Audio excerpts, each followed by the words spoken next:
নমস্কার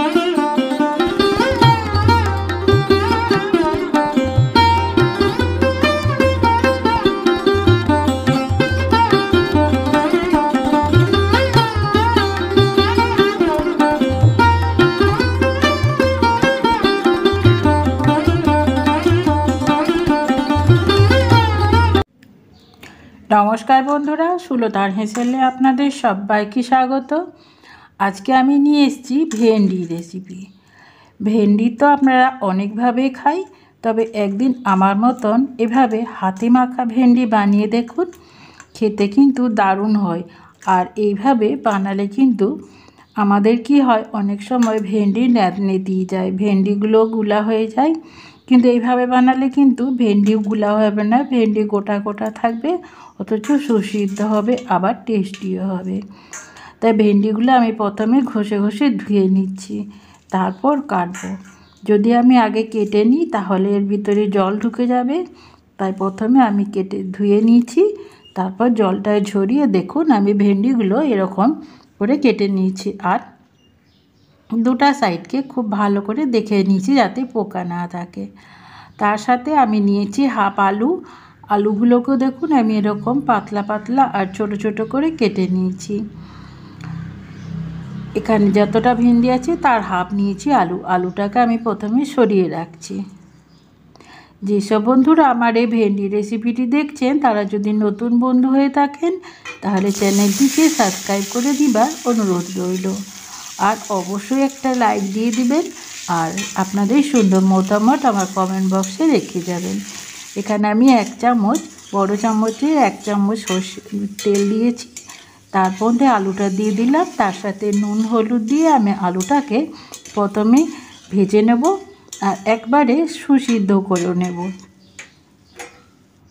আর যারা ফেসবুক থেকে দেখছেন তারা পেজটিকে ফলো করে দিবেন, আর অবশ্যই একটা লাইক দিয়ে দেবেন। দেখুন আলুটাও কিন্তু সেদ্ধ করে নিয়েছি আমি তেলের মধ্যে। এতে কি হয়, আলুগুলো খেতে ভালো হয়, ভেন্ডির সাথে যে আলুগুলো থাকে সেগুলো একটু টেস্টি হয়। আমি এরপর তেল থেকে তুলে নিয়েছি। আর এইদিকে দেখুন ভেন্ডিটা আমি জলটা একদম পরিষ্কার করে শুকনো করে মুছে নিয়েছি। তারপর আমি একটা ছাঁকনি নিয়েছি। ছাঁকনির মধ্যে বা যদি এর থেকে বড় একটা চালনি থাকে তাহলেও ঠিক আছে, তবে ছাঁকনির মধ্যে হলে সুবিধা হয়।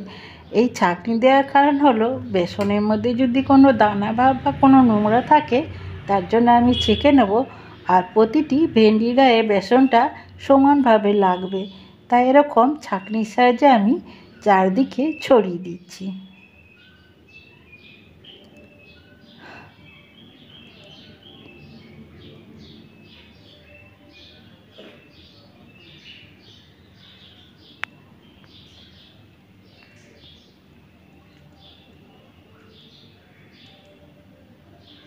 আর এই যে দেখুন বেসনের গুটলি রয়ে গেছে, এই গুটলিগুলো যদি ভেঙে গোটাই দিয়ে দিতাম তাহলে একটু শক্ত শক্ত দানা বেঁধে যেত, তাই আমি চেলে নিলাম। এরপর হলুদ দিয়ে দিচ্ছি, তারপর আমি দিয়ে দিচ্ছি জিরে গুঁড়ো, তারপর দিয়ে দেবো ধনে গুঁড়ো,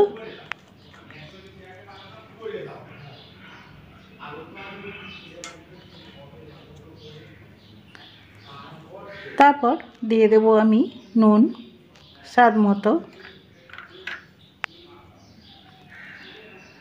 তারপর দিয়ে দিচ্ছি আদা কোড়া। আমি আদাটাকে কুড়ে নিয়েছি। আর দিয়ে দিচ্ছি 10-12 কোয়া রসুনকে এভাবে কুচি করে। ভেন্ডির সাথে রসুনটা কিন্তু খেতে খুব ভালো হয়। আর দিয়ে দেবো একটা বড় সাইজের পেঁয়াজকে গ্রেট করে নিয়েছি। ভেন্ডির সাথে পেঁয়াজ দিলে কিন্তু ভেন্ডিটা মিষ্টি মিষ্টি হয়। এরপর আমি সব উপকরণগুলো খুব ভালো করে ভেন্ডির সাথে মিশিয়ে দেব।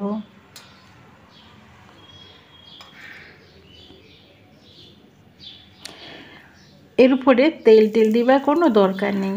আর এই যে অবশিষ্ট যে তেলটা আছে তার মধ্যে আমি একটু কালো জিরে ফোড়ন দিয়ে দিয়েছি, আর তারপরে এক পিঞ্চ হিং দিয়ে দিলাম। এরপর ফোড়নটা খুব ভালো করে যখন ভাজা হয়ে গেছে তখন আরও একটা পেঁয়াজকে আমি এভাবে কুচি করে দিয়ে দিয়েছি, আর দুটো টমেটোকে কেটে দিয়ে দিয়েছি, আর দুটো লঙ্কাকে আমি একটু ভেতরটা ফালি করে দিয়ে দিয়েছি। তারপর গ্যাসের আঁচে বাড়িয়ে আমি এগুলোকে একটু নেড়ে মিশিয়ে যাতে কাঁচা গন্ধটা চলে যায়। তারপর হাতে মেখে রাখা ভেন্ডিটাকে আমি এখানে দিয়ে দিলাম, দিয়ে এরপর আস্তে আস্তে আমি এটা কষতে থাকবো, আর তার সাথে এটাকে আমি রান্না করতে থাকবো। খুব তাড়াতাড়ি হয়ে যায়, আবার খুব টেস্টিও হয়। এরপর এটাকে আমি ঢেকে দেব, 2 মিনিট ঢেকে দেব। দেখুন 2 মিনিট পরে আমি ফিরে এসেছি। দেখুন একদম ভাজা ভাজা হয়ে গেছে, আর কতটা ঝরঝরে হয়েছে দেখুন। দেখুন কত সুন্দর হয়েছে। এরপর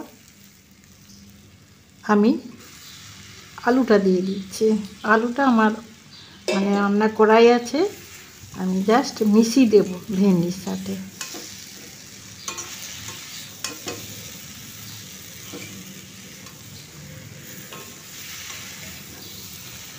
ভেন্ডির সাথে খুব ভালো করে দেখুন মেশানো হয়ে গেছে।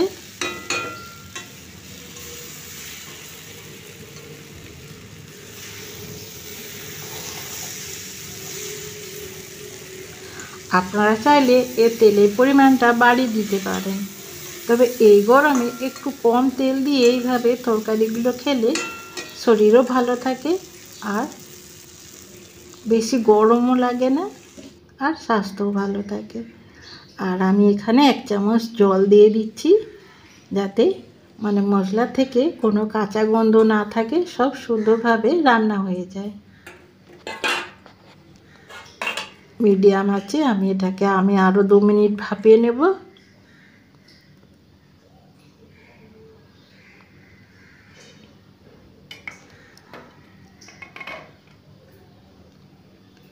দেখুন আমি একটা ভেন্ডি চিপে দেখাচ্ছি, ভেন্ডিটা কত সুন্দর সুসেদ্ধ হয়ে গেছে। দেখুন